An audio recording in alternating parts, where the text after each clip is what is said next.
¿Qué tal, amigos de SDP? Estamos con David Razú, director de gobierno en la delegación Miguel Hidalgo, y nos hablará un poco al respecto de la agenda gay en México. David, ¿por qué no le cuentas a nuestros amigos de SDP un poco de lo que tuviste que ver cuando se aprobó la Sociedad de Convivencia aquí en la Ciudad de México? Bueno, en el caso de la Sociedad de Convivencia, la verdad es que nada más estuve ahí acompañando a lo que era mi bancada. Yo todavía no era diputado. Eso ocurrió en la 4ª legislatura, de hecho, en donde estuve realmente involucrado de fondo, presenté la iniciativa.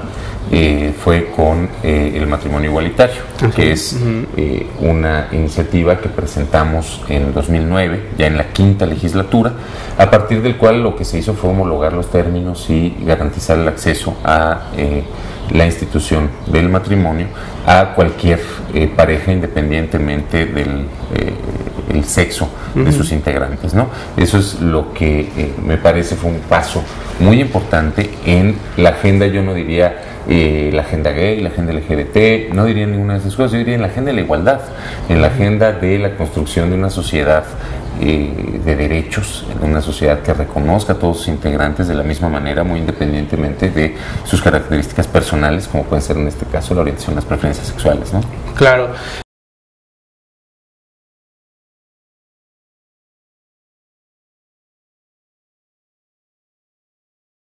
Sí, aunque yo creo que son procesos de tracto sucesivo. Yo siempre le he dicho, es una cosa que se va dando por etapas, que va teniendo sus ritmos que están vinculados a los ritmos de la sociedad.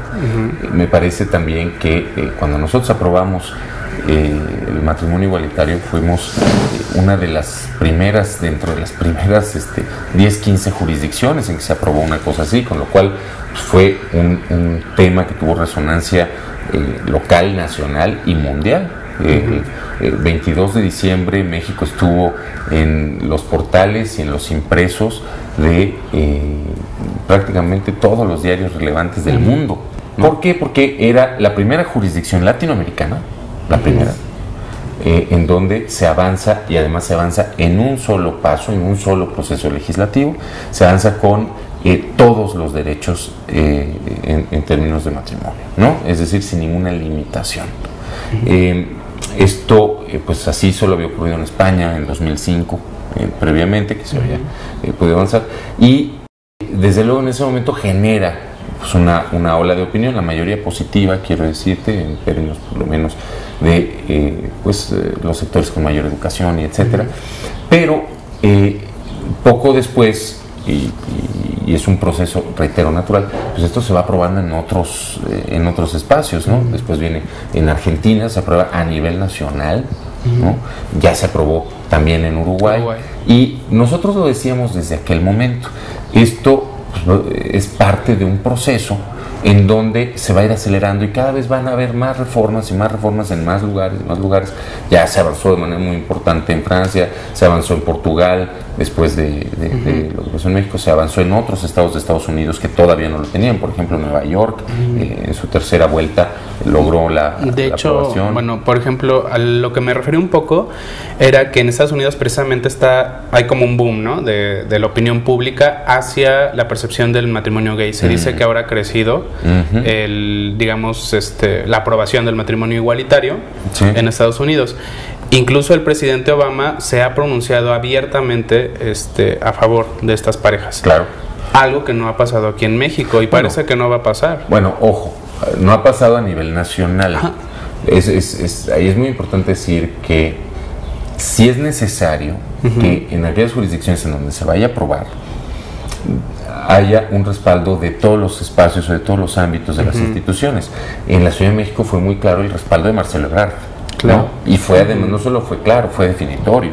Entonces, sí requieres para que avancen que vaya habiendo posturas a favor y el impulso no solo de los aparatos legislativos, sino de los aparatos ejecutivos. Y también al final de los judiciales, que es una cuestión hasta técnica, ¿no?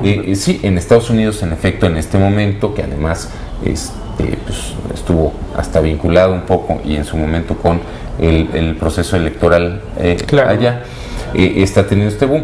Aquí en México pues también estamos teniendo lo propio en sus distintos, a un distinto nivel. Yo no espero mucho de la presidencia de la República en este sentido, no veo al presidente de la República haciendo en un futuro muy próximo una declaración como las que hace el presidente de Estados Unidos, pero también debe decirse que no veo la oposición rabiosa, visceral que había en el gobierno federal anterior, el gobierno de Felipe Calderón, que se distinguió por ser uno de los gobiernos más violentos y más discriminatorios que recuerde este país.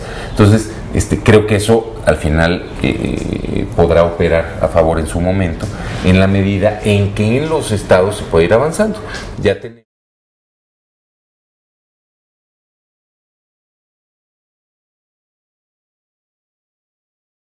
Bueno, a mí me parece que la Suprema Corte de Justicia en estos temas, porque hay muchos ámbitos de donde analizar, pero en estos temas me parece que ha sido una institución claramente garante de los derechos establecidos en la Constitución.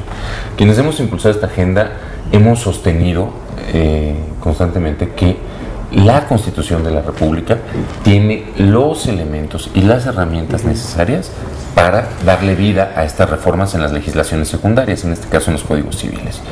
Y la Suprema Corte de Justicia ha sido bastante clara en términos de refrendar en efecto esta postura. Es decir, la Constitución sí garantiza el derecho a la igualdad y estas reformas sí están en aras del derecho a la igualdad y de otros muchos, incluyendo la libertad de expresión, ¿no? Entonces, me parece que sí, en efecto, ha sido un aliado. Yo no diría un aliado político, porque no es el caso. Me parece que más bien en esta materia han hecho muy bien su trabajo de intérpretes constitucionales desde una visión, una perspectiva garantista. Y no esperamos que esto cambie, ni tendría por qué cambiar en un futuro. Oye, y ahora, bueno, que estás en esta nueva posición, bueno, cuéntanos cómo ves a nivel ya más local, ¿no? En tu caso, no sé, la cuestión de los derechos humanos, el respeto a la diversidad, ¿no? Sí. ¿Cómo ves eso? Mira, precisamente justo el día de ayer lanzamos nuestro programa Ágora Vecinal, que es un espacio de encuentro para los derechos humanos, ¿no? Para la agenda de derechos humanos de la delegación. Este programa lo que busca es promover el programa de derechos humanos de la Ciudad de México, que es único en el mundo. Es un programa muy comprensivo, muy integral, muy ambicioso también debe decirse, y establece un paquete de líneas de acción que lo que queremos es discutirlas con las vecinas, con los vecinos, dialogarlas para obtener cuál es la prioridad que se considera, pues ahora sí que en la calle, en la colonia, en la cotidianidad de la vida diaria, ¿no? Para ir implementando y garantizando que el programa de derechos humanos se cumpla en nuestro quehacer gubernamental, es decir, en cómo trabajamos, cómo vamos construyendo la política pública, garantizar que siempre el eje rector sea la política de derechos humanos. Entonces, creo que es distinto cuando se trabaja desde el Ejecutivo, más desde un Ejecutivo local, desde un ejecutivo delegacional, que es el primer espacio de contacto, y por tanto tenemos que ser los primeros garantes de una política pública con perspectiva de derechos humanos. Es muy distinto porque te permite convertirlos en algo tangible. El discurso de derechos humanos generalmente es como muy poco asible para la población en general, y hacerlo así nos permite hacer del conocimiento de la ciudadanía, de los justiciables, cuál es su margen, su espacio de derechos, y con eso pues, también nos sube a nosotros la presión, ¿no? Ellos irán teniendo cada vez más herramientas para exigir que esa sea la política gubernamental.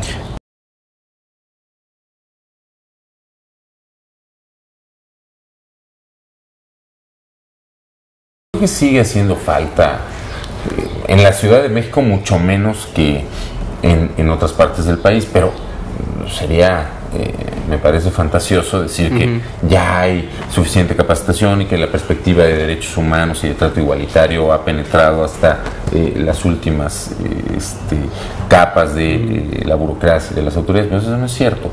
Me parece que desde luego que hace falta, que tiene que incrementarse el trabajo en materia de promoción del trato igualitario como la única divisa que puede haber en el trato de una autoridad hacia la ciudadanía, pero también creo que se han ido generando las herramientas suficientes, jurídicas e institucionales, para ir corrigiendo este problema. ¿Está corregido o no? No está corregido. Pero sí, hoy tenemos un código penal que tiene una calificativa para los crímenes de odio, por ejemplo, que ha sido ya aplicada en la Ciudad de México, que ya se ha ido trabajando en el diseño de un protocolo específico para la aplicación del Código Penal. Ya tenemos un programa de derechos humanos que obliga a la capacitación de las y los funcionarios en materia de derechos humanos, de trato igualitario. Entonces, las herramientas ahí están. Desde luego, no se ha concluido. No creo que además se concluya nunca. Es un proceso que siempre va avanzando. Perfecto. Bueno, pues te agradezco mucho. Nada que agradecer, al contrario. Gracias a ustedes por el espacio. Sobre todo, amigos de CDP, nos vemos la próxima.